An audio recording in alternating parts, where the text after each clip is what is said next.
안녕하세요.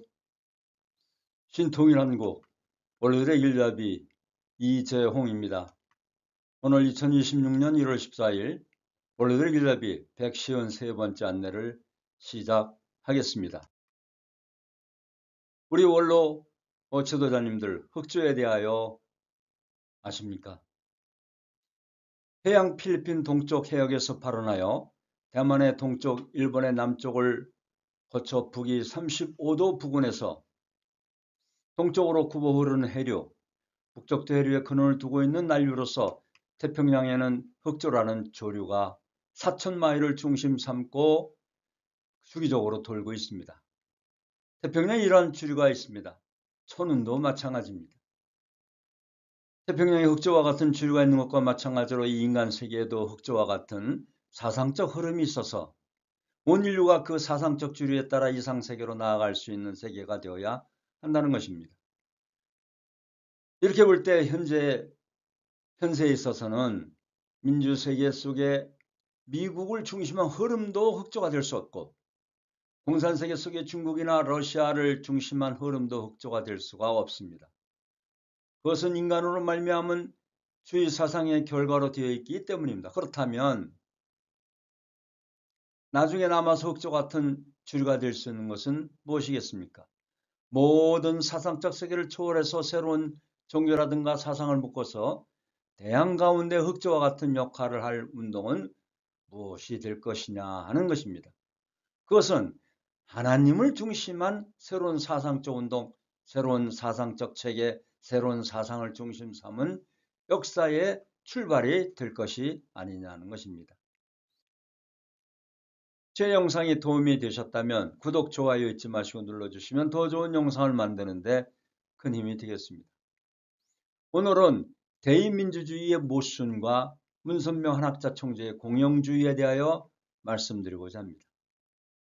한 나라의 대통령이 되고자 혹은 국회 배지를 달고자 피 터지게 열변을 토하고 선거 천무들이 모여 전략을 짜고 선거 캠프를 설치하고 TV 연설과 광고 비용이 엄청난 돈을 투자하는 일련의 절차들, 이것들이 대부분 모든 나라들의 선거 모습일 거라 생각합니다. 특히 우리나라는 더더욱 그렇습니다. 정치적 야망이 있는 사람이라면 이런 것쯤은 아무것도 아닐 거란 생각도 들지만, 왜냐하면 그 피곤함을 견뎌내면 막중한 임무와 더불어 대통령이나 국회의원이란 자리가 차지하는 권위나 명예는 물론 누리는 특권이 엄청나니까요. 먼저 스위스의 투표와 정치제도에 잠깐 말씀드리고자 합니다. 스위스 연방은 1648년 6월 1일 베스트팔렌 조약에 의해 독립국으로 공인되었고 나폴레옹 전쟁 후인 1815년 강대국들에 의해 영세 중립국으로 보장되었습니다. 1848년 제정된 연방헌법에 의하여 26개의 주로 구성되어 7명으로 구성된 연방가의가 행정권을 행사합니다. 명목상의 국가원수인 대통령은 7부 장관이 윤번제로 1년간 겸직합니다. 4년의 연방평의회 의원 7인에게 있습니다. 대외적으로는 중대 입장을 취하고 있으며 외교정책으로는 중립주의와 보편주의를 기초로 하고 있습니다. 국제분쟁의 조정에도 적극적으로 참여하며 비동맹회의에도 옵서버로 참가하고 있습니다. 유엔에도 가입하지 않고 있다가 2002년에 가입하였습니다. 이렇듯 우리나라처럼 대통령 선거나 국회의원 선거의 자존심, 인간 및 모든 것을 저버리고 오직 공천받고 당선되기 위해서는 나라가 분단된 이 와중에 국민과 나라는 안중에도 없고 오직 사리사욕, 당리당략, 영매여 그야말로 속된 표현으로 피 터지게 권무술소 중상무령을 일삼는 우리나라와는 전혀 비교가 안 됩니다. 그런 것을 볼 때 스위스에 가서 한 수 배워오라고 강력히 권하고 싶습니다. 이렇듯 우리는 오늘은 우리나라의 선거제와 문선명 한학자 총재가 주창한 신통일한국의 공영주의에 대하여 말씀드리고자 합니다. 문선명 한학자 총재가 주창한 신통일한국의 이상적 정치 형태는 형제민주주의 정치라고 할 수 있는데, 부모를 중심하고 하나님을 부모로 모신 형제세계를 말합니다. 그리고 몽테스키웨가 말한 삼권 분립도 형제 삼권 분립으로서 대리로 바꿀 수 있을 것이고 부모 중심한 선출, 추천 병행의 민주주의를 제안합니다. 대의원은 하나님과 국민의 매개자며 공복이라는 종의 몸을 쓰고 전체를 위해 헌신 봉사한다는 입장이 되어야 할 것입니다. 이에 따라 공영주의는 공동 정치에 관한 이론으로서 대의원 선출을 통한 참가와 입후보자는 하나님의 참사랑을 토로한 가족적 형제 자매로서 입후보자는 자의가 아닌 천거에 의한 출마를 하여 투표 방식은 기도와 의식이 수반된 추천 방식으로 하는 것입니다. 여기서 잠깐 고대 아테네 추천제에 대해 잠깐 말씀드리고 싶습니다. 고대 아테네 추천제는 모두가 번갈아 가면서 지배하고 지배받는다라고 생각했습니다. 고대 아테네의 추천제는 이들이 추구했던 민주주의 이념에 부합했습니다. 추천제가 갖는 가장 중요한 강점은 공동체 전체의 통합을 깨트리지 않기 위해 경쟁을 배제한다는 것입니다. 추천제의 치명적인 약점은 어리석고 가난한 자가 지도자로 뽑히는 경우 이들은 아리스토텔레스의 염려대로 선전선동에 쉽게 휘둘려 판단을 흐릴 수 있다는 것입니다만은 어떻게 상대방을 검증할 수 있느냐 하는 것이 또한 문제가 될 것입니다.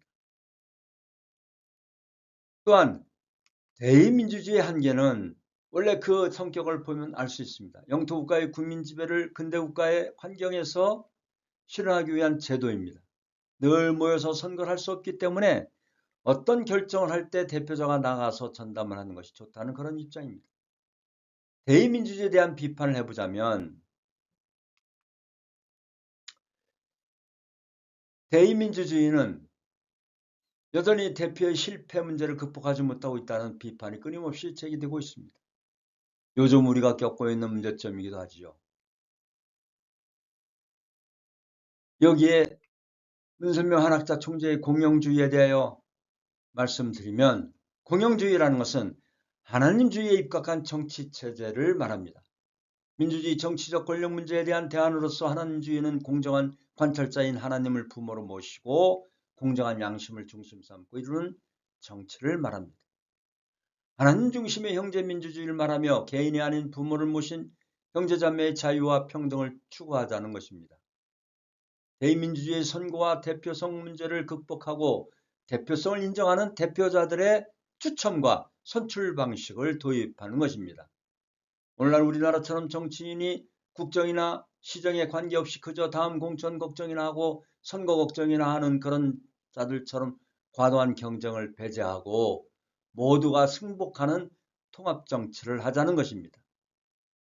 자유민주주의에서 공영주의는 남한의 자유민주주의와 북한의 인민민주주의 한계를 극복할 수 있는 신통일 한국의 새로운 정치 이념이 될 수 있습니다. 우리가 자유민주주의에서 앞서 말한 선거, 선출, 선정의 단계를 자세히 설명해 보면 1단계에서는 지인이나 공신력 있는 단체에 의한 선거이므로 도덕성 있고 신망 있는 후보자를 확보할 수 있습니다. 2단계에서는 1차 당선자를 선출하는 단계인데 현행 선거제도와 같은 고비용이 드는 선거를 지향하고 간단한 절차로 실시하므로 경제적이며 부정부패를 막을 수 있습니다. 선거를 통해 유능한 인재가 선출될 수 있으므로 효율성을 확보할 수 있습니다. 3단계에서는 최종 당선자를 선정하는 단계로서 선거를 통해 올라온 복수 후보자 중 최종 당선자를 추첨을 통해 선정하는 것입니다. 확률상 모집단에 근접하는 매우 높은 대표성을 확보할 수 있는 것입니다. 잠깐 한 말씀 훈독을 하겠습니다. 천은 상속에 대해서 말씀드리면 천운은 망하지 않습니다. 우리 인생은 일생을 통해서 환경에 따라 치우침을 받아 곁길로 흘러가 버리기도 하지만 천운은 하나님의 경륜을 따라가지고 가는 길에 변동이 없습니다. 영원하다는 것입니다. 천하추동 사계절이 변하지 않는 것과 마찬가지로 인류를 움직이는 천운의 도의도 불변의 궤도를 타고 개인과 가정, 종족, 민족 국가 세계를 대하면서 움직여 나갑니다. 그것을 지금 의정자들이나 세상에서는 많이들 모르고 있다는 것입니다. 천성경 1353쪽을 참고했습니다. 부디 천운을 상속받는 우리 대한민국이 되어지고 원로 지도자님들이 되시길 당부드리면서 문선명 한학자 총재께서 진정한 이 나라의 정치의 안정과 하늘이 택하신 한민족의 천운의 운세를 위한 방향을 제시하고 있음을 대한민국의 국민이 제대로 아시길 바라면서 원로 지도자님들의 건강하심과 행복을 빌면서 오늘의 원로들의 길잡이 1월 14일 153번째 안내를 모두 마치겠습니다. 감사합니다. 고맙습니다.